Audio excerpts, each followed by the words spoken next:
오늘 본문의 말씀을 통해서 제자로 사는 길, 이와 같은 제목으로 함께 은혜의 말씀을 나누겠습니다. 지난주 말씀에 보면은 예수님이 제자들을 부르시고 제자들에게 뭘 주셨다? 권능을 주시고 보내시면서 둘씩 짝을 지어서 보내셨습니다. 그리고 보내시는 예수님의 말씀 속에서 우리 복음 전도자의 삶, 그리고 오늘 저와 우리가 이 땅을 살아가면서 믿음으로 사는 자의 삶은 어떠해야 되는가를 말씀을 통해서 나누었습니다. 제자들을 둘씩 짝을 지어 보냈는데 이들이 복음을 전할 때에 12절 13절에 보면 이런 역사가 나타납니다. 12절 13절 시작. 제자들이 나가서 회개하라고 전파하고 많은 귀신을 쫓아내며 많은 병자에게 기름을 발라 고치더라. 할렐루야. 오늘 저와 우리가 예수 그리스도 이름으로 선포하는 이 복음이 하나님의 은혜 가운데 능력으로 나타날 것을 믿습니다. 복음의 시작은 회개입니다. 회개의 복음을 선포하고 많은 귀신을 쫓아내며 많은 병자에게 기름을 발라 고치더라.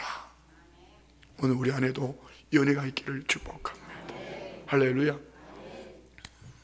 어제도 오살리 기도원 집회할 때에 설교를 마치고 나오는데 한 청년이 귀신이 들어갔어요. 그 아이 아버지가 이 청년을 데리고 왔는데 너무 안타깝더라고요.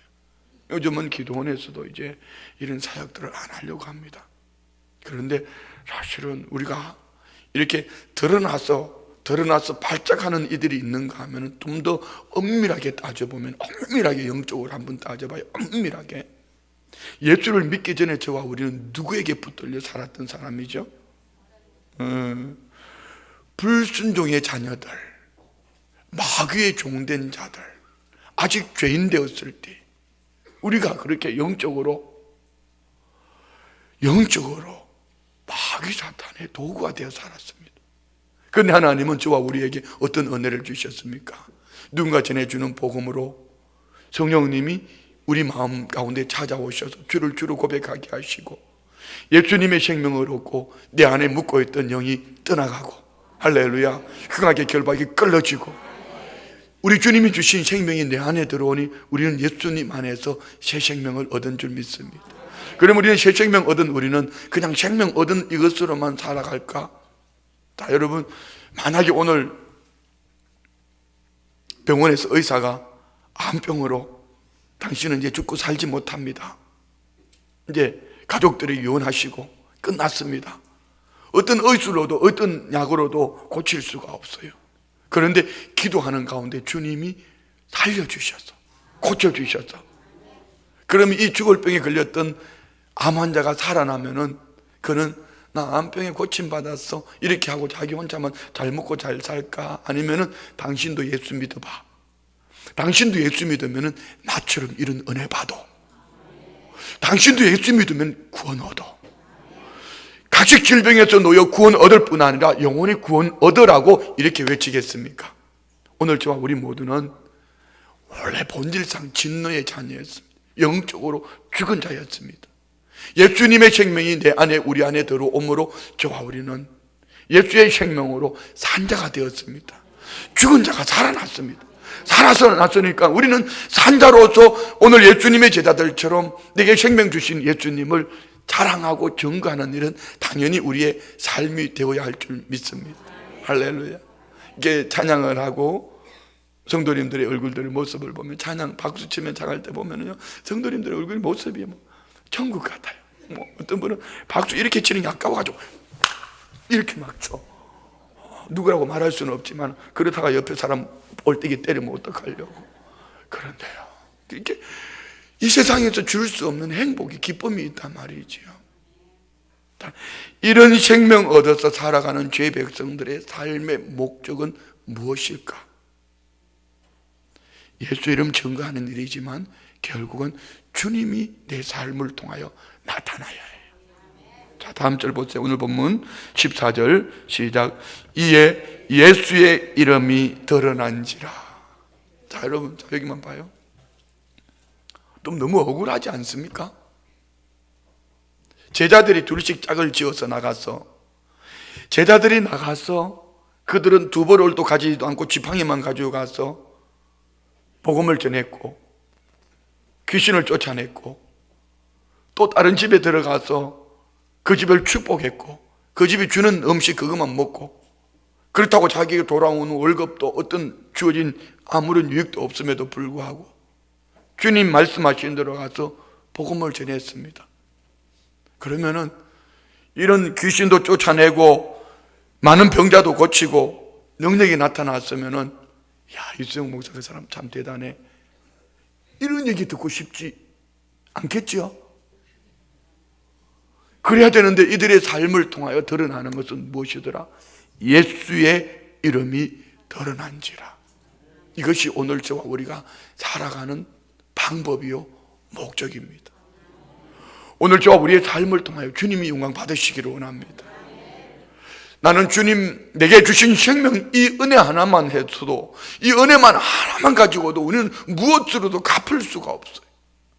이 은혜를 무엇으로 갚을 수 있을까? 예수의 이름으로 구원 얻은 이 은혜를, 새 생명을 얻은 이 은혜를 무엇으로 갚을 수 있을까? 우리는 갚을 수 있는 길은 딱 한 가지입니다. 복음 전도자로 사는 길.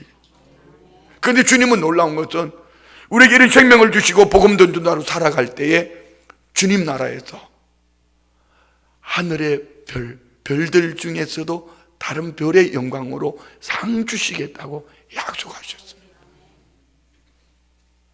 혹 우리가 믿음으로 살아가면서 내 이름이 불려지지 않는다고, 내 이름이 드러나지 않는다고, 내가 칭찬 듣지 못한다고, 내가 인정받지 못한다고 이렇게 억울하거나 마음의 서운함보다 나의 삶으로 예수의 이름이 드러나면은 주님 기억하시면 그만이지, 주님 기억하시면 되지. 옆에 번 보고 예수님이 기억해 주시면 최고의 축복이라고 시작. 할렐루야. 원래 이 시간이요 하루 중에 제일 좋은 시간이에요. 이 시간이 하루 중에 제일 좋은 시간이에요. 그리고 주일 예배, 원래 오전 예배 몇 시에 드려요? 네, 오전 예배, 주일날 오전 11시, 하루의 중심이잖아요. 하루의 중심에 이렇게 예배 드리는 우리 성도님들을 은혜 받으려고 하면은 어떻게 사탄이 가만히 내버려 두겠습니까? 어떻게든 순복음 춘전계 저 성도들을 말씀을 듣지 못하게 길을 막아야 되겠는데, 그러니까 예배당 바닥에서는 따뜻한 온기가 올라오고 뭐 마이크도 왕왕왕 울리고 막 이렇게 해가지고 온갖 여러 몸도 피곤하고 막 이렇게 해가지고 설교를 못 듣게 가로막는 거야. 그러면 그럴수록 막 이를 악물고 그냥 말씀에 귀가 열려야 돼. 할렐루야. 주머니 사탕 있는 분은 옆으로 나눠 드려요. 그럼 저도 주머니 사탕 넣어가지고 다닙니다. 혹시 주다가 누가 하다가 졸면 사탕 주려고. 사탕 있는 분들 좀 줘봐요. 말씀에 귀가 열릴지어다. 우리는 예수 이름만 드러내면 돼요. 예수의 이름만 드러내면 돼요. 할렐루야. 자, 봅니다. 그런데 이때 제자들로 말미암아 예수의 이름이 드러날 때 여기에 궁궐 안에 왕궁 안에서 이상한 일이 벌어집니다. 자, 봅니다. 14절.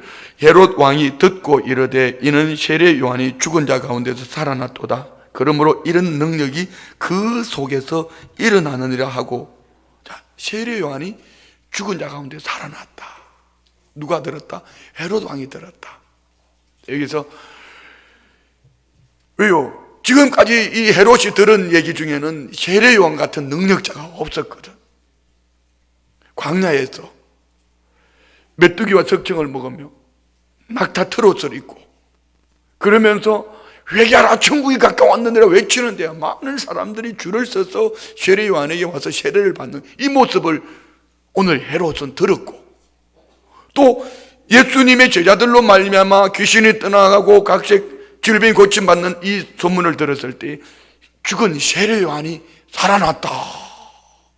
헤롯이 이렇게 말하는 거. 그러나 또 어떤 이들은 이렇게 말합니다. 15절. 어떤 이는 그가 엘리야라 하고 또 어떤 이는 그가 선지자니 옛 선지자 중에 하나와 같다 하되 어떤 이는 구약에 대표하는 엘리야, 또 어떤 이는 선지자 중에 하나라, 뭐 이렇게 얘기합니다.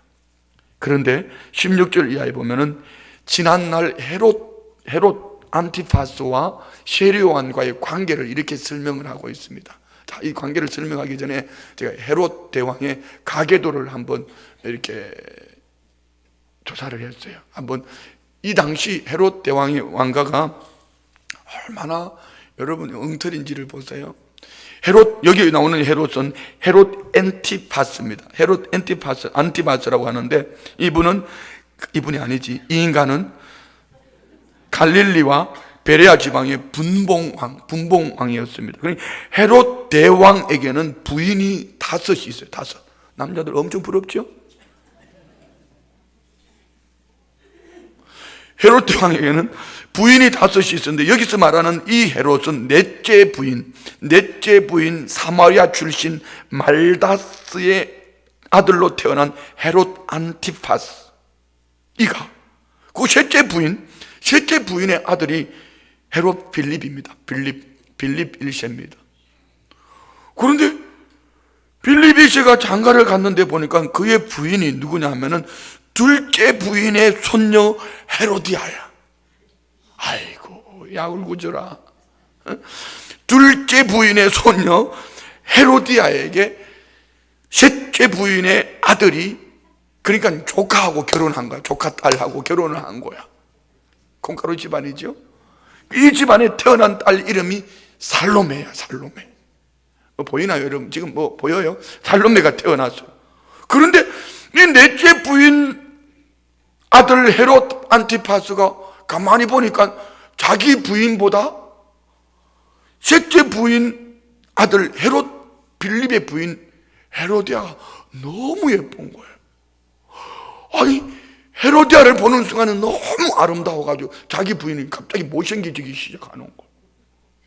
근데 역사가 진짜 하는 말이요. 그래서 이 넷째 부인의 아들 헤롯 안티파스가 자기 부인을 쫓아내버렸어요. 쫓아낸 목적, 이유 정확하게 이렇게 기록하고 있습니다. 얼굴이 못생겼기 때문에. 여러분 안 쫓겨나고 산다는 건 다 예쁘다는 얘기예요. 여러분은 그렇게. 그리고 자기 부인을 쫓아내고 배다른 동생 헤롯 빌립을, 잘못 오해하면 안 돼요. 셋째 부인이라고 해서 형님이다 이렇게 생각하면 안 돼요. 셋째 부인이 늦게 낳았을 수도 있지 않나. 어떻든 성경은 동생이라고 그랬어요. 넷째 부인 아들 헤롯 안티파스가 셋째 부인의 아들 헤롯 빌립의 부인 헤로디아를 뺏어버렸어요. 와, 빌립을 생각하니까 아침에 괜히 억울한 생각이 들더라고. 자기 예쁜 부인을 빼앗기고 어떻게 살았을까. 그런데 왕이니까 또 어쩔 수 없는 거예요. 분봉왕이니까 빼앗겼어요.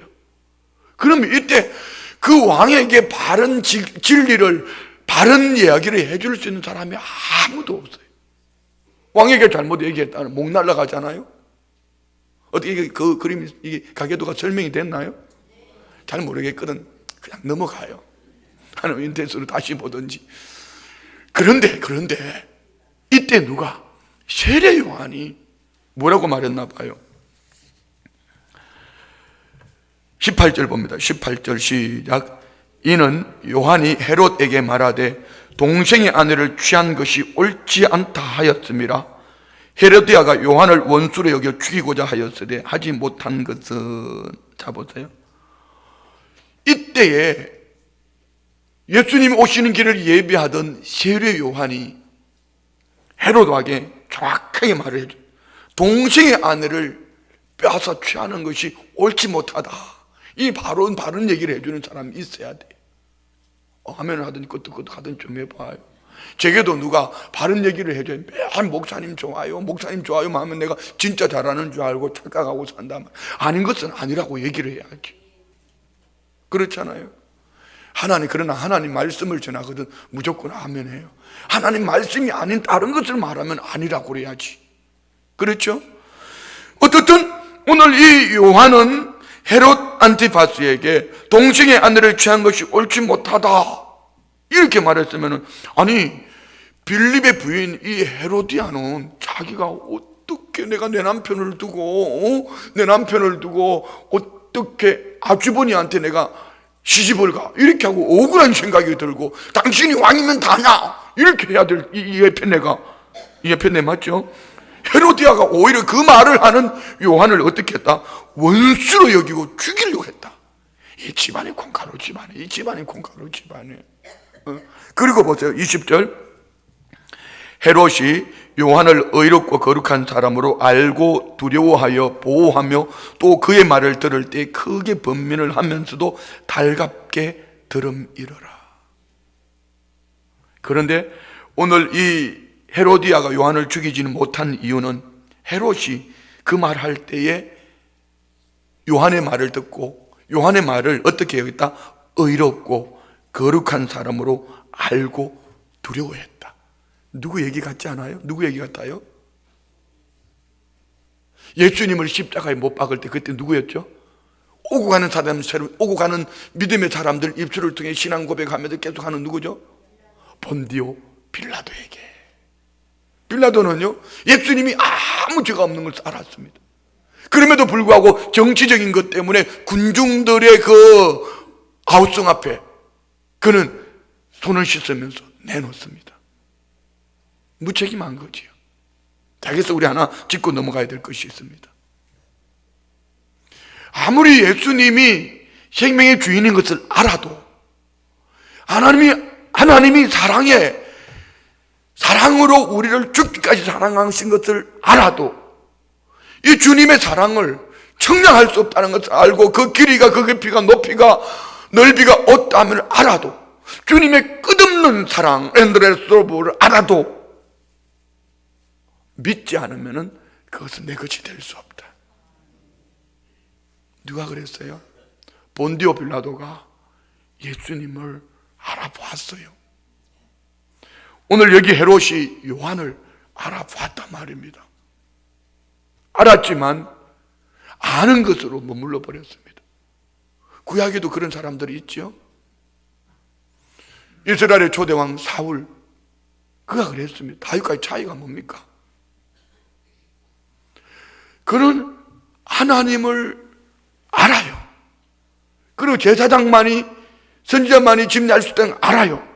알매도 불구하고 조급해서 자기가 그르칩니다.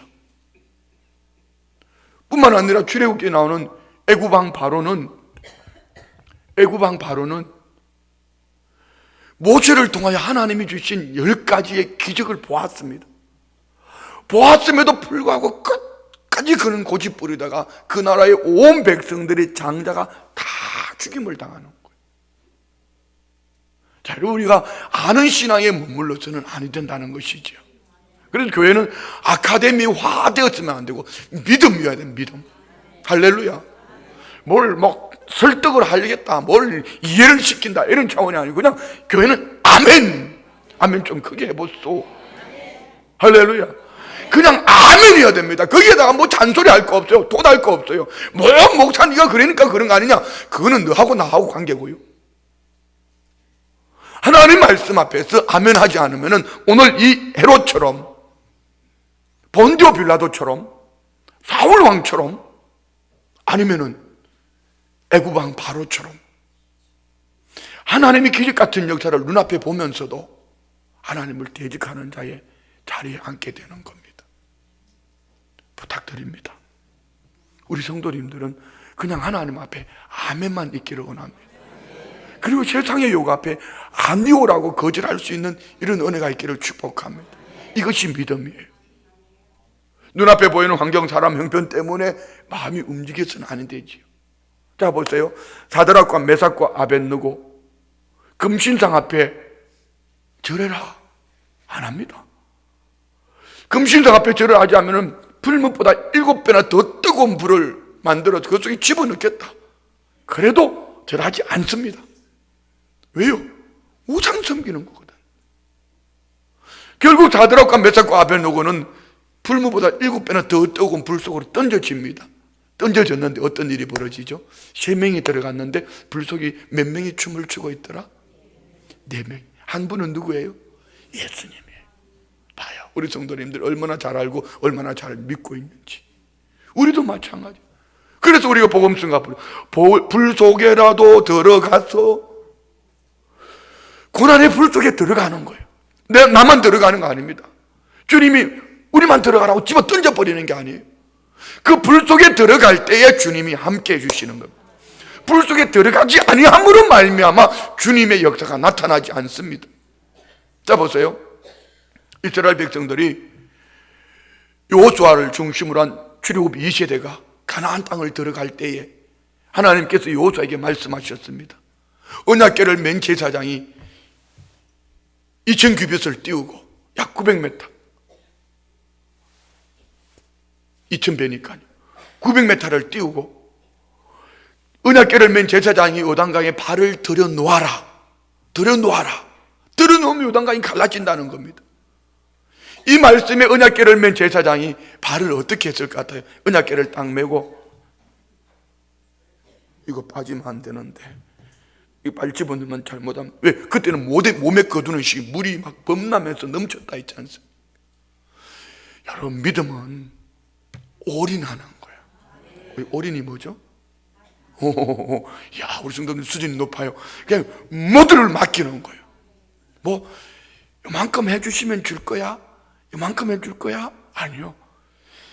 출애굽 2세대들이 가나안을 정복할 때에 여리고성을 하루에 한 바퀴씩 6회 동안 돌았습니다. 1회째는 7바퀴를 도는 거예요. 자, 우리 같으면 한 번쯤 이렇게 생각해 볼 수도 있습니다. 한 바퀴 돌고 오면은 뭐 돌멩이 하나 떨어지고, 2바퀴 돌고 오면 산이 조금 흔들리고, 3바퀴 돌고 오면은 뭐가 좀, 그런데 주님의 역사는 그런 것이 아니에요. 주님이 아구까지 채워진 믿음이 임할 때에, 할렐루야. 이것을 우리는 과학적인 표현으로 한번 표현해 볼게요. 유식한 말로 임계점이라고 합니다. 임계점. 물은 몇 도에서 끓죠? 5호라. 그래요. 그러면 물을 100도에서 끓이기 위해서는 100도로 온도를 높여야 되는 거 아닙니까? 그런데 물을 끓인다 하면서 50도 뜨뜻미지근할 때에 물이 끓고 있구나 하고 라면 넣는 분이 있습니까? 없죠? 80도 물이 끓고 있구나 하고 라면을 집어넣는 분은 없죠? 물이 보글보글 끓으면서 액체가 기초로 바뀌어지는 100도가 되어질 때에 그때 라면을 집어넣어야지 라면이 맛있는 라면으로 삼겨 나오는 거예요. 그러면 우리 신앙은 어떻게 해야 될까? 막 멈추고 싶어요. 너무 힘이 들어요. 너무 어려워요. 제가 조금 전에 지금 강대상 이렇게 봤어요. 처음에 올라오자마자 이렇게 항상 이게 내 기분에 꼭 낭떠러지 같은 느낌이 들어요. 근데 목회 현장이 꼭 그렇더라고. 한 번도 하나님이 네 마음껏 들어 누워 자라, 너 마음껏 뛰어라, 눈 감고 가도 돼, 이렇게 하신 게 한 번도 없어요. 항상 목회 현장은 벼랑 끝이었습니다. 왜요? 주님이 맡겨주신 이 사명은 쉬운 것 같으면 왜 내게 맡겨주셨겠습니까? 쉬운 것 같으면 주님이 왜 나를 그렇게 힘들게 모질게 훈련시키셨을까? 그 길이 쉬운 길이 아니기 때문에. 그러나 중요한 것은 고난의 때에 이 벼랑 끝에서 예수님과 함께 뛰면 절대로 떨어지지 않는다는 것. 문제는 예수님과 함께 뛰지 못하기 때문에 그냥 아는 것으로 지식은 있지만 믿음으로 살지 못하기 때문에 역사가 나타나지 않는 겁니다. 오늘 이 시간에 우리 성도님들 안에 믿음이 살아나기를 축복합니다. 우리 성도님들 안에 믿음의 역사가 있기를 원합니다. 할렐루야. 이 한여름에 늘어진 젓가락처럼 아멘이 그렇게 늘어져 가지고는 안 될 것 같아. 할렐루야. 오늘 우리 안에 믿음이 일어날지어다. 믿음이 일어날지어다. 믿음이어야 됩니다. 예수를 믿음으로 하나님의 역사가 나타나는 은혜가 있기를 축원드립니다. 그렇습니다. 오늘 헤롯은 알았습니다. 그리고 그는 번민합니다. 갈등하는 거죠. 그리고 다 함께 들었다 했습니다. 그런데 불시의 권능을 그냥 그대로 남겨놔서, 그랬으면 헤롯이 요한을 풀어서 요한을 자유롭게, 요한이 얼마나 거룩한 사람이고 어려운 사람이니 저를 내보내야 된다 이렇게 내보내야 되는데 여전히 요한을 감옥에 가둬놨습니다.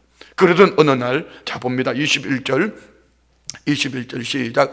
마침 기회가 좋은 날이 왔으니 곧 헤롯이 자기 생일에 대신들과 천부장들과 갈릴리 귀인들로 더불어 잔치할 새 헤로디아의 딸이 친히 들어와 춤을 추어 헤롯과 그와 함께 앉은 자들을 기쁘게 한지라. 왕이 그 소녀에게 이르되 무엇이든지 내가 원하는 것을 내게 구하라, 내가 주리라 하고. 아멘. 자, 이게 조심해야 될 거 이겁니다. 우리 자꾸 사랑하는 아내들이요, 남편에게 더데이 그날 자꾸 너무 많은 거 요구하지 말아요. 생일을 잊어버리고 지나갈 수도 있지. 결혼 기념일을 잊어버리고 지나갈 수도 있지. 뭐 그거 가지고 남편을 그렇게 들들 볶아. 나는 아직까지 결혼해가 살면서 생일이 언제인지 결혼 기념일이 언제인지 뭐 선물인지 꽃다발인지 해줘본 역사가 없는 것 같아. 표정들이 왜 그래요?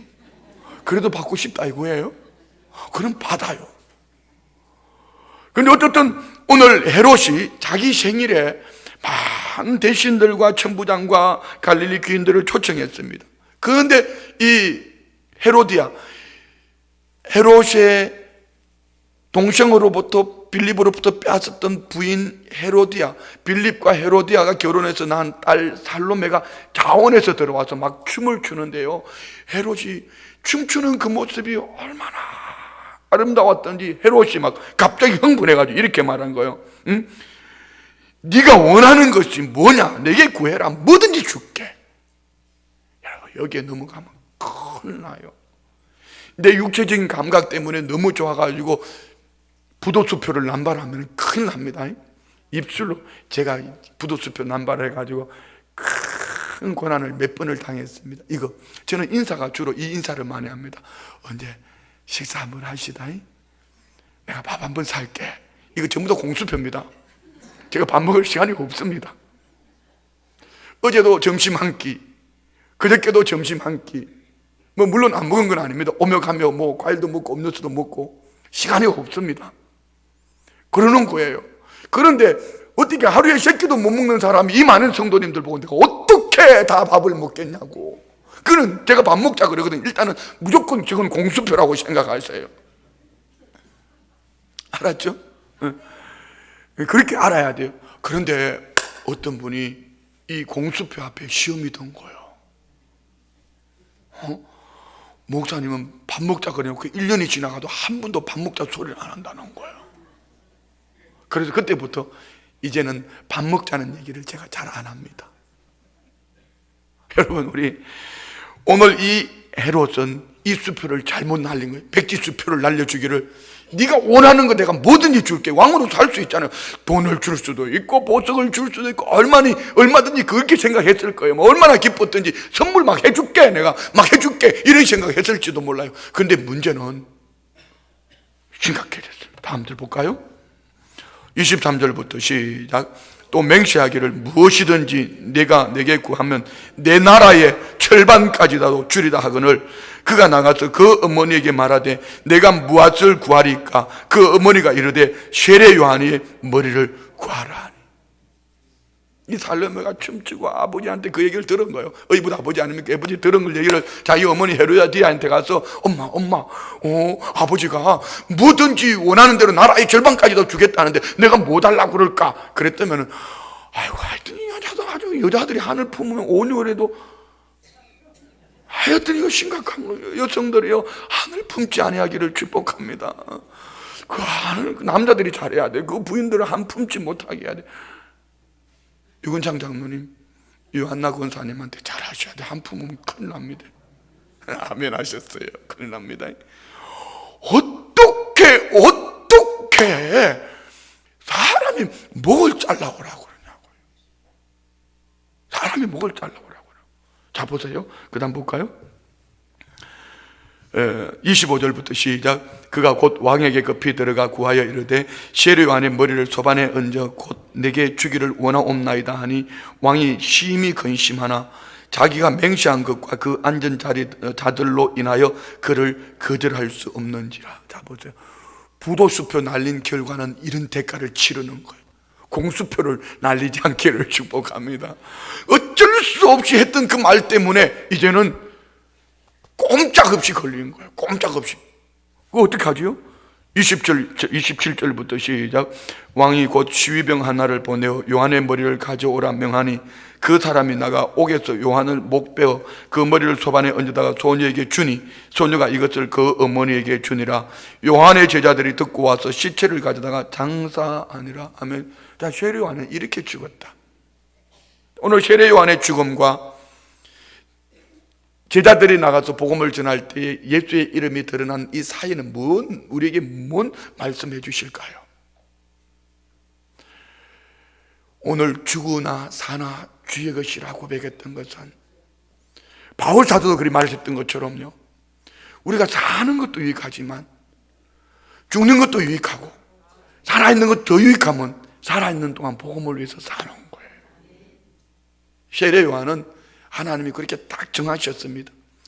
주 오시는 길을 예비하는 자로서 여자가 난 자 중에, 여자에게서 난 자 중에 이보다 더 큰 자가 없다라고 칭찬해 주셨습니다. 이는 오직 그에게 맡겨주신 사명 하나로 짧은 세월 30년 조금 더 됐겠구나, 31년 이렇게 살다가 목배임을 당하고 죽었습니다. 그러나 오고 가는 세대 속에 이보다 사명을 더 잘 감당한 사람은 없다.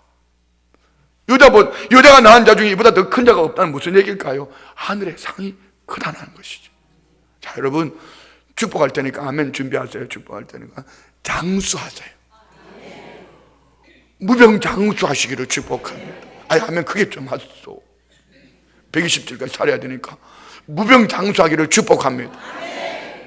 또 가정 안에 자녀들에게 모든 시간에 부귀영화가 있기를 축복합니다. 할렐루야. 그러나 꼭 그것이 복음으로 말미암은 축복은 아니라는 거죠. 복음의 축복은 오래 살았든지 짧게 살았든지 잘 살았든지 부자로 살았든지 가난하게 살았든지 중요한 것은 나의 삶으로 예수의 이름이 드러나느냐 드러나지 않느냐는 겁니다. 내 삶으로, 내가 믿음으로 산 것 때문에 예수의 이름이 드러났다면 그는 분명히 제자의 삶으로 산 거예요.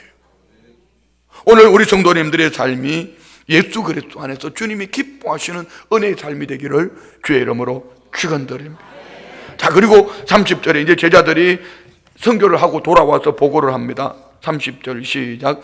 사도들이 예수께 모여 자기들이 행한 것과 가르친 것을 낱낱이 고하니 이르시되 너희는 따로 한적한 곳에 가서 잠깐 쉬어라 하시니 이는 오고 가는 사람이 많아 음식 먹을 겨를도 없음이라. 아멘.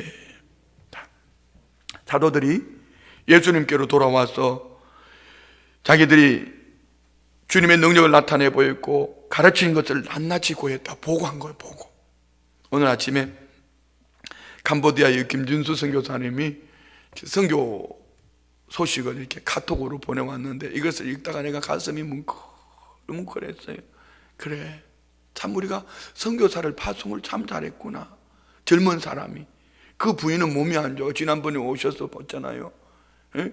뭐 자궁을 다 드러내고 막 이렇게 또 2월 달에 잠깐 나와 또 치료받고 가야 돼요. 그런데 이 선교 소식을 읽으면서 막 제 가슴이 뜨거워지더라고요. 그래 답을 그렇게 보내줬어요. 선교사님 꼭 바울 같다. 고맙다고. 자, 우리 같이 한번 읽어볼까요? 제가 읽을 테니까 한번 여러분은 눈으로 한번 보세요. 캄보디아에서 김준수 선교사님 보내온 편지입니다. 주님의 사랑과 은혜로 캄보디아에서 문안드립니다. 2016년 송구영신 예배를 드린 지 얼마 지나지 않은 듯한데 벌써 2017년 1월 한 달이 지났습니다. 새로운 마음으로 시작한 2017년 한 달의 사역을 돌아봐도 주님의 은혜와 중보해 주시는 기도와 후원이 아니면 감당할 수 없는 사역임을 다시 한번 깨닫습니다. 주님께서 은혜를 부어주셔서 프놈펜 트마이 커뮤니티 교회는 매주일 은혜의 예배를 드리고 있습니다. 감사한 것은 성도들이 예배가 시작되어도 마치 예전에 한국 코리안 타임처럼 빈자리가 많았었는데 새해부터는 성도들이 예배 시작 전에 교회에 도착하여 기도로 예배를 준비하고 있고 빈자리가 거의 없이 예배가 정시에 시작되고 있습니다. 그리고 찬양을 드리는 중간에 의자가 모자라 의자를 더 가져와야 늦게 오는 성도들이 앉아있을 정도로 교회가 성장을 하였습니다. 처음 15 내지 20명이 매주 예배를 드렸는데 이제는 50명이 넘게 매주 매주 주님 앞에 예배드리고 찬양과 기도가 달라졌습니다. 한 주는 매주 교회에서 음식을 준비하는데 예배 후 식사 자리에 밥과 음식이 모자랐습니다. 그때 누가 시키지도 않았는데 형제 한 명이 오토바이를 타고 시장에 가서 자신의 주머니를 열어 밥과 음식을 사가지고 밥과 음식이 모자라는 성도들을 섬기는 것을 보고 그 자원함으로 섬기는 마음이 너무도 감사하고 영적인 성숙과 변화가 나타나고 있음에 감사를 드렸습니다. 오늘 2월 8일부터 11일까지 저녁마다 성경 세미나가 이루어지고 부족한 저는 통역을 해야 합니다. 세미나를 통해서 성도들이 말씀을 더 깊이 깨닫고 삶이 은혜로 채워지도록 기도해 주시고 부족한 종의 통역이 말씀을 잘 전달할 수 있도록 성령께서 역사하시도록 기도 부탁드립니다. 디모데 학사에서 찬양과 말씀을 함께 배워나가고 있는 7명의 학생들은 규칙적이고 매일 밤까지 이어지는 스케줄에 힘들어하면서도 열심히들 따라오고 있습니다. 말씀과 찬양 이외에 영어와 컴퓨터, 악기, 1:1 양육 성경 공부도 함께하고 있습니다. 아직 걸음마 정도의 이 학생들이 부족한 저와 함께하는 시간이 바울과 디모데의 관계와 같이 이루어져서 디모데와 같은 주님의 사역자들도 캄보디아에 세워지도록 기도해 주시기를 부탁드립니다. 고은영 선교사는 부인을 얘기합니다. 약을 먹고 이틀에 한 번 주사약을, 한 달에 한 번 호르몬 주사를 맞으면서 지내고 있습니다. 그러면서도 재봉 사역을 일주일에 2번 진행하고 있습니다. 더 많은 시간을 학생들에게 지도하고 싶지만 몸에 무리가 오면 안 되어 조금씩 진행하고 있습니다. 6월 말경에 다시 한국에 가서 검사를 하고 의사의 소견에 따라 주사 투약을 계속해야 할지를 결정하게 되고 약도 받아오려고 한 달 정도 일정으로 한국을 방문하게 됩니다. 고은영 선교사를 위해서 계속 기도 부탁드립니다. 지난 1월에는 예전 사역하던 꼼뽕짬을 2번 방문했습니다. 첫 방문을 통해서 이것도 보고 또 짬뽕 생각하시는 분 없는지 모르겠어요. 통해서 많은 주님의 자녀들이 주님을 떠나 있는 안타까움을 보고 다시 한번 방문을 했습니다. 특히 함께 사역하고 신학교에서 함께 공부했던 제자들이 저희가 떠난 이후에 많은 일들을 겪으면서 상처받고 자신들 각자의 생활이 힘들어진 가운데 주님을 떠나 살아가고 있었습니다. 두 번째 방문에 이들과 가족들이 한자리에 함께 모여 교제하고 위로하고 기도해주고 매주 토요일 저녁에 함께 모여 함께 예배드릴 것을 권유했습니다. 이들에게도 주님을 섬겨야 한다는 부담감들이 있었는지 모두가 마음에 결단하였고 지난 2월 4일에 20여 명이 함께 모여 첫 예배를 드렸다는 기쁜 소식을 전해왔습니다. 잃어버린 주님의 자녀들이 다시 주님 앞에 돌아와 상처들이 회복되고 주님과의 관계가 회복되고 믿음의 굳건히 있어서 계속해서 매주 예배를 드릴 수 있도록 기도해 주시기를 부탁드립니다. 이 예배는 저희 예전 제자들이 스스로 말씀을 준비하고 예배 드리는 것입니다. 저희는 가끔 방문하고 격려해주고 기도로 섬기려고 합니다. 이 토요 예배를 통해서 다시 한번 주님의 사랑으로 이들의 마음이 불타오르고 교회 사역이 확대되어 지역사회에 더 많은 교회들이 세워질 수 있도록 기도해 주시기를 부탁드립니다. 마지막으로 저희 딸 은혜를 위해서 계속해서 기도 부탁드립니다.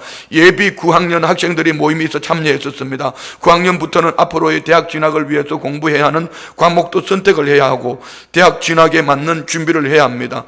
더 지혜를 주시고 장래를 위해서 준비할 수 있도록 예비하신 대학과 길로 한 걸음씩 걸어가도록 기도해 주시고 그리고 9학년부터는 오는 8월부터 매달 학비가 200불 정도가 더 오르게 됩니다. 이를 위해서도 기도 부탁드립니다. 늘 기도해 주시고 소식을 읽어봐 주시는 사랑에 깊이 감사드리며 캄보디아에서 김준수 고은영 은혜 선교사 드립니다. 할렐루야. 우리 선교사님 눈앞에 없지만 박수 한번 해요. 제가 아침에 우리 김준수 선교사님 이 선교 메시지를 읽으면서 가슴이 뭉클했어요. 그래서 감사합니다. 선교사님의 선교 소식에 10년 가운데 바울 사도 같은 선교 열정을 봅니다. 주님께서 때를 따라 귀한 사역에 충만한 은혜로 채우실 것을 믿습니다 하고 이렇게 답을 보냈더니 또 답이 왔어요. 감사합니다 목사님. 목사님과 순복음 춘천교회 성도들의 기도와 후원이 아니면 저희는 아무것도 할 수 없습니다. 늘 깊은 은혜와 사랑에 감사드립니다. 이렇게 답이 왔어요. 자 보세요. 저는 우리 김준수 선교사를 캄보디아에서 사역을 하고 또 이제 미국 퓰러 신학에서 대학원 공부, 박사 과정 공부를 하고 학위를 받고 우리 교회에 와서 청년 사역을 잘하기 때문에 청년 사역을 내가 집도 얻어줄 테니까 외국에서 왔으니까 그리고 또 사례비도 생활할 수 있을 만큼 줄 테니까 와서 좀 사역을 하라고 얘기했는데 처음에는 흔쾌히 순종하겠습니다 했는데 기도하면 할수록 하나님이 캄보디아 땅으로 가라고 자꾸 마음에 감동을 주신대. 그래서 캄보디아로 간 거예요. 이게 젊은 부부 아닙니까? 그 아이가 거기 가서 이렇게 막 쉽게 처음에는 힘들어 했어요. 근데 세 가족이 가서 열심을 하는 거예요. 열심을 하는 거예요. 이제 전에 사역했던 그 사람들 돌아와서 보니까 선교사님이 떠난 이후에 막 상처를 받고 뿔뿔이 흩어지는 거예요. 바울 사도가 1초 정도 사역을 하면서 복음을 전해서 교회를 세웠는데 나중에 보니까 막 바울 사도가 지나간 이후에 교회들이 또 흩어지니까 또 2차로 다시 가서 회복하잖아요. 이처럼 선교사님의 사역이 정말로 아름다운 거예요. 이는 우리 성도님들의 기도와 물질의 후원 역사 속에 주의 이름이 드러나기 때문에 이 모든 것은 주님이 우리 교회도 우리 성도님들에게도 하늘의 상급과 칭찬이 있을 것을 믿습니다. 나 이렇게 말하면 좋아가지고 아마 할 줄 알았는데 숟가락처럼 늘어지는 이 아멘은 언제까지 갈지 몰라. 하여튼 남의 교회 가서는 아멘이 잘 되는데 어떻게 우리 집에 와서는 아멘이 이 모양인지 몰라. 진짜 다시 한번 오늘 우리 선교사님의 사역을 통한 이 열매는 우리 성도님들 하늘의 상급과 칭찬이 될 것을 믿습니다. 그렇지. 그 아멘으로 받아야지. 아멘으로 받아야지. 그래서 또 2월 26일 날 우리 홍영기 목사 또 김미애 사모를 선교사로 또 보냅니다. 이 인간들은 또 둘이만 가는 게 아니고 애들도 또 외국자잖아요. 애들도 쑥쑥 잘나가지고 3명씩이나 나왔어서 5명이나 가야 되니까 여러분 이거 또 우리가 기도를 세게 해야 됩니다. 잘할 거예요. 잘할 것을 믿으시지요? 그래서 막 우리가 또 열심히 기도하고 또 후원해서 우리 교회는 눈앞에 보이는 순복음 춘천교는 요만큼이요. 이 빙산의 밑에 이 바닷속에 잠겨있는 보이지 않는 부분이 있는 것처럼 우리 교회를 통해서 세계 열방 가운데 회복되어지는 거예요. 어떻든 주님이 기뻐하시는 이 일 감당하는 우리 교회 안에 하나님의 역사가 넘쳐날 것을 믿습니다. 할렐루야. 그렇습니다. 오늘 우리가 이 사명을 감당해야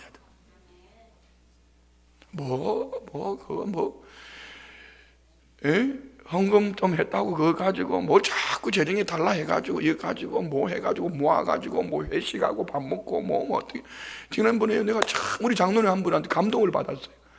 제주도 갔었을 때 우리 시니어부 장로님들도 그래 하셨지만 딱 장로님이 그 인사 말씀하시면서 앞으로 우리가 자원해서 이렇게 해서 하늘 수 있는 이게 할배들이 돈이 어디서 삼지주머니 트는 거지 아니면 땅 팔아야 되는데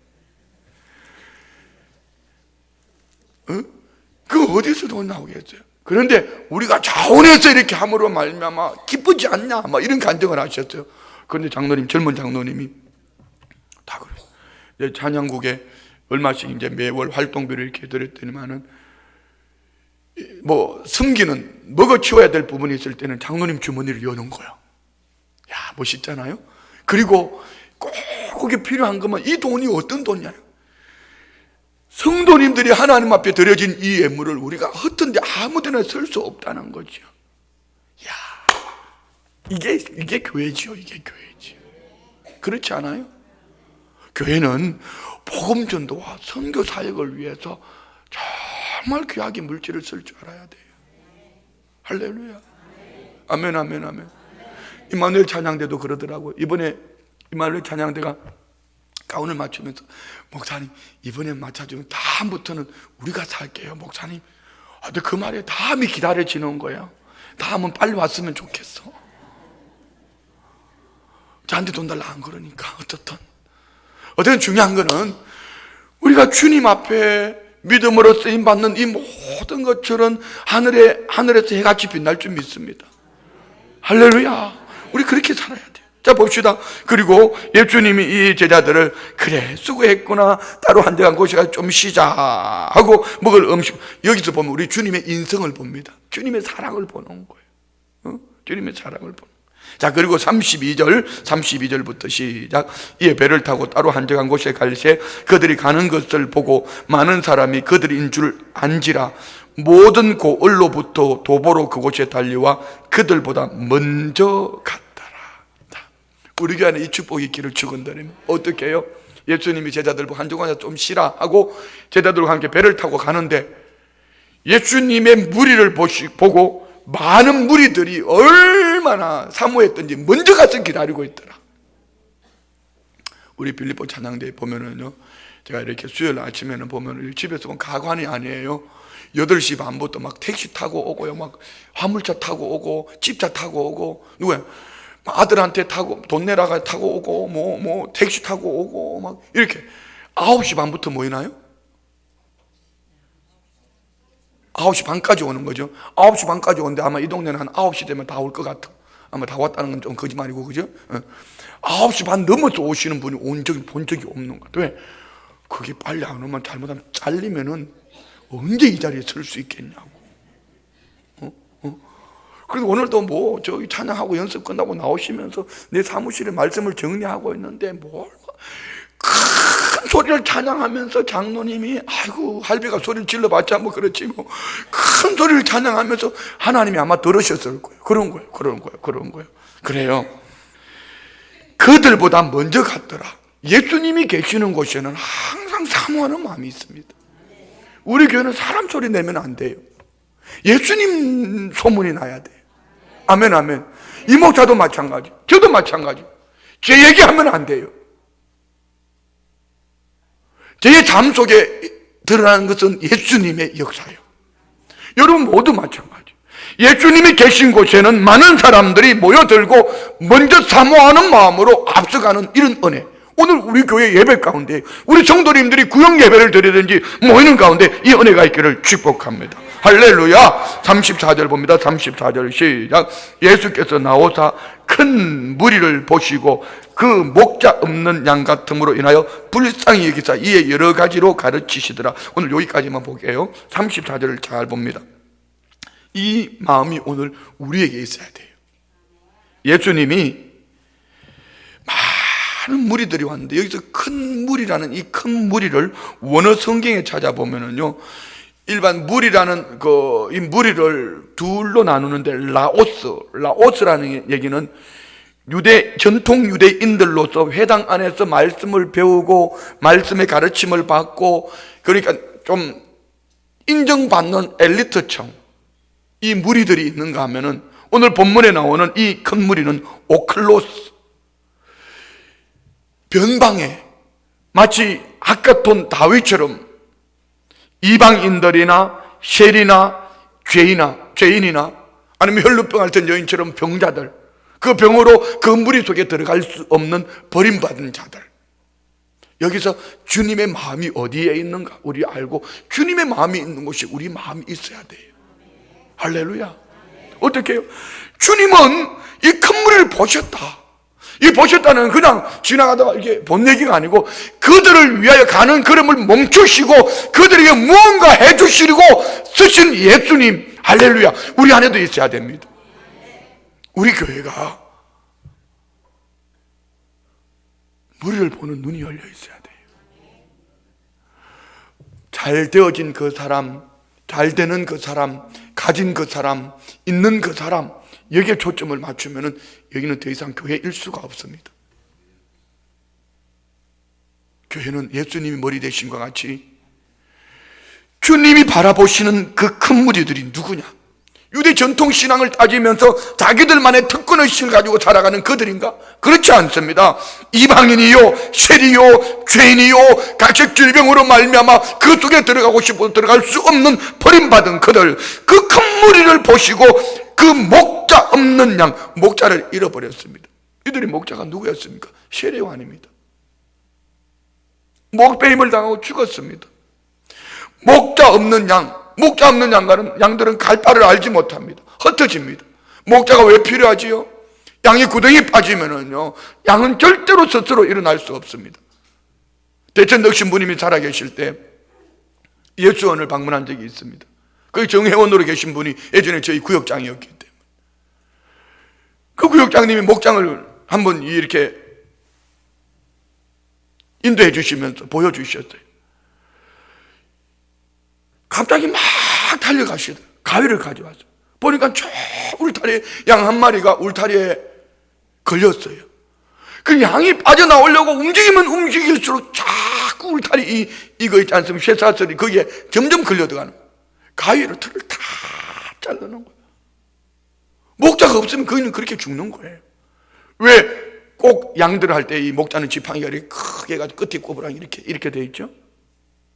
구덩이에 빠진 양들을 꼬집어 올리는 거예요. 목자를 잃어버린다는 것은 내 인생을 잃어버린 겁니다. 우리의 참 목자장 대신 예수 그리스도, 우리 목자 되시는 예수님. 할렐루야. 이만희가 목자가 아닙니다. 목마른 사슴이 시냇물 찾듯, 이거 우리가 불렀더니 그 신천지가 그거 불러가지고 신천지 주제가가 돼가지고 우리 그것도 안 부르잖아. 못 부르고 있잖아. 이만희가 목자가 아니에요. 그도 죽을 거예요. 그러니까 보호회사가 아니란 말입니다. 그도 죽을 거예요. 우리의 목자는 예수 그리스도입니다. 할렐루야. 우리의 목자는 예수 그리스도입니다. 여러분, 세례관을 잃어버렸습니다. 그들이 정책 지도자를 잃어버렸습니다. 목자 없는 양 같음으로 인하여 불쌍히 여기사, 불쌍히 여기사. 이 말은요, 스플랑크니 조마이. 말이 좀 어렵죠. 스플랑크니 조마이. 이 말은 뭐냐면은 스플랑크논 창자에서, 다시 말씀드리면 단장, 창자가 끊어지는 고통을 느낄 정도로 가엽게 여기는 연민의 정입니다. 마음이 너무 애절하면 창자가 녹는데요. 내가 노래를 잘하면 이럴 때 철사줄로 꽁꽁 것도 한번 하는데, 단장이 미아리 고기 한번 하는데 노래를 잘 못해가지고, 예수님이 바라보실 때에 버림받은 그들, 이방인으로, 세리로, 죄인으로, 병자로서 그 속에 들어오지 못하고 목자 없는 양같이 유리방황하는 그들을 바라볼 때 막 예수님의 창자가 끊어지는 것 같은 연민의 정을 느낀 거. 오늘 우리 안에 이 은혜가 있기를 원합니다. 우리 안에 이런 사랑이 있어야 돼요. 교회의 본질은 이거예요. 뭘가 축복받았네 해서 보니까 뭐가 어떻게 했고 돈을 벌었고 뭐, 그건 아니에요. 정말 우리 교회가 더 본질적으로 주님이 기뻐하시는 교회가 되려면, 여러분, 하나님께서 여러분이 건강 주신 것은 선물인 줄 믿습니다. 물질 주신 것 선물인 줄 믿습니다. 여러분이 가정 자녀 주신 것 선물인 줄 믿습니다. 이 선물을 얻었다면 이 선물을 가지고 어떻게 해야 돼요? 이런 이들을 돌아봐야 돼요. 이것이 교회입니다. 저는 목회할 때 그렇게 할 거예요. 우리 그렇게 할 거예요. 저 앞에 와서 이거 가지고 자랑하지 마세요. 그거 가지고 자랑할 것 같으면 벌써 저는 그 길로 갔을 겁니다. 오늘 저와 우리에게 진정한 자랑은 예수님처럼 어떻게 해요? 목자 없는 양같이 유리방황한 그들을 바라보면서 불쌍히 여기는 마음으로 그 영혼들이 주님 앞에 시험을 입고, 할렐루야, 그들이 시험을 입기까지 뭐죠? 여러 가지로 뭐하더라? 가르치시더라. 저는 그렇게 목회할 거예요. 여러분도 그리 하셔야 돼요. 우리 교회가 한번 보세요. 우리를 위하여, 나를 위하여 쓰는 것이 얼마나 됩니까? 아닙니다.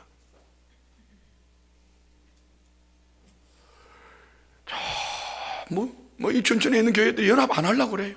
우리 교회는 자꾸 연합하는 일에 써야 돼요. 자꾸 써야 돼요. 할렐루야. 자꾸 해야 돼. 우리 교회가 본이 돼줘야 돼. 일단은 모이고 내 시간도 드리고 내 삶도 드리고.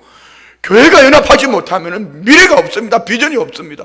교회는 연합해야 됩니다. 우리 교회도 연합해야 됩니다. 우리 교회 안에도 연합해야 됩니다. 할렐루야. 연합해야 되는 거예요. 혼자 떨어져 있으면은요, 여러분, 우리 교회는 부흥하는데 옆에 교회가 기울어지면은 절대로 그 교회는 교회 될 수 없습니다. 부흥이 아닙니다. 옆에 교회가 기울면은 기우는 교회를 세워주는 것이 교회의 본질이에요. 할렐루야. 우리 춘천에 있는 교회들을 돌아보기를 원합니다. 아멘. 교단이 중요한 거 아니에요? 교파가 중요한 거 아니에요? 지난번에 우리 제주도에 감리교회 한 분 전도사님, 한 분 목사님 왜 모셔왔죠? 지난해 우리 시니어부가 가서 선교하러 갔다가 그분들을 섬겼던 것 때문에, 그분들이요, 요즘도 메시지 와요. 감동이에요. 어떻게 나 같은 사람을 그 좋은 교회에서 불러서 어떻게 나를 이렇게 대접을 해주고 풀세트로 해줬잖아. 양복부터 풀세트. 그리고 갈 때 또 제대로 또 비용도 제대로 챙겨드렸잖아. 그리고 또 빈손으로 보내드리니까 못하니까 택배로 닭갈비를 보내드렸잖아. 그러니까 뭐 감동이죠 뭐. 그리고 목회 시작하는 전도사님에게는 얼마나 이게 큰 힘이 되겠어요. 그 목사님 봤잖아요. 자녀로 말미암아 아파하던 그 목사님에게 얼마나 큰 힘이 되겠어요. 그래야 돼. 우리는 교회를 살리는 교회가 돼야 합니다. 돌아봐야 합니다. 아멘, 아멘. 꼭 이 유형교회만 얘기하는 것이 아니라 한 성도 한 성도를 바라볼 때에 우리 장로님들, 권사님들, 안수집사님들, 지역장님, 구역장님들 여러분들은 그리 하셔야 되는 거예요. 저 역시도 마찬가지. 저는 여러분을 잘 가르쳐서 여러분이 셰퍼와 같이 나아가서 우리 성도님들이 나아가서 이분들을 잘 세워가면 우리 교회가 이 땅에서는 뭐 교회가 그러냐 뭐 이렇게 별소리를 다 들어도요, 주님 나라 가면 상 얻을 거예요. 칭찬 들을 거예요. 할렐루야. 우리 전국 장로회 보세요. 전국 장로회가 다 모이면 인원이 약 150여 명인가 얼마가 이렇게 된대요. 근데 주로 모이는 사람들이 우리 장로님들 밖에 없어.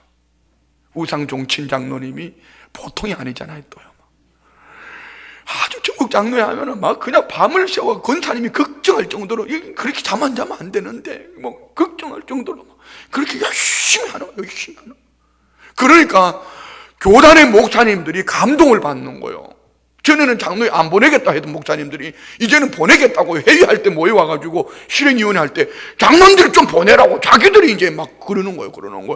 여러분, 우리 교회가 한국교회 불이 되기를 원합니다. 춘천 성시와의 중심에 있기를 원합니다. 선교의 앞장서는 교회 되기를 원합니다. 우리 다음 세대들이 어떻게 할 거예요? 이 다음 세대들이 4%밖에 예수를 안 믿는데 어떡할 거냐고. 100명 중에 4명이 예수 믿는데 어떡할 거냐고. 우리 교회가 해야 돼요. 이 뒤에 풋살 경기장 만들려고 지금 준비하고 있습니다. 족구장도 만들려고 준비하고 있습니다. 이 아이들 세상에 뛰면 안 돼요. 주님 앞에서 뛰어야죠. 교회에서 뛰어야죠. 마음껏 뛰도록 만들어줘야죠. 이 넓은 공간, 이 8천 몇백 명이 되는 이거 뭐 할 거예요? 아이들 뛸 수 있도록 만들어줘야지. 땅도 좀 팔아가지고 와봐. 그러니까 만들어줘야 되는 거야. 만들어줘. 우리 다음 세대들 보면 여러분 가슴이 찢어지는 거예요. 어떡할 거냐고요. 100명 중에 4명이 예수 믿는단 말이에요. 어떡할 거냐고. 미안해요. 우리 안에 연애가 있기를 축복합니다. 자, 오늘 말씀 마칩니다. 지난주에는 우리가 예수님의 제자들은 부르심을 받고 권능을 받고 보내심을 받은 자들이 흩어져서 결론은 예수의 이름이 드러났습니다. 그런데 오늘 세례요한도 예수의 이름을 위해서 달려가다가 목베임을 당하고 죽임을 당했습니다. 이것이 제자들이 살아가는 삶입니다. 그런데 오늘 이로 말미암아 예수님이 쉼을 주신다 했습니다. 우리는 이 땅에서 끊임없이 달려가다가 어느 날 주님 나라에 가면 쉼과 함께 큰 상을 주실 줄 믿습니다. 우리 한 군데만 찾아 읽어볼까요? 요한계시록 14장 13절. 요한계시록 14장 13절 다 같이 봉독합니다. 요한계시록 14장 13절 시작. 또 내가 들으니 하늘에서 음성이 나서 이르되 기록하라. 지금 이후로 주 안에서 죽는 자들은 복이 있도다 하시매 성령이 이르시되 그러하다. 그들이 수고를 그치고 쉬리니 이는 그들의 행한 일이 따름이라 하시더라. 아멘. 수고를 그치고 쉼이 있는 곳, 하나님이 예비하신 그 나라에서 상 얻는 주의 백성들. 어떻게 해요? 주님처럼 우리도 주님 모셔드리고 주님이 바라보는 그 무리, 목자 없는 양같이 의리방황하는 그들을 단장, 창자가 끊어질 것 같은 이런 마음 가지고, 연민의 정을 가지고 그들을 가르치서 그들을 세우는 거예요. 우리 교회가 이 사명 감당하기를 원합니다. 우리 다 같이 말씀을 생각하시면서 합심으로 기도하시겠습니다. 좋으신 예수님 고맙고 감사합니다.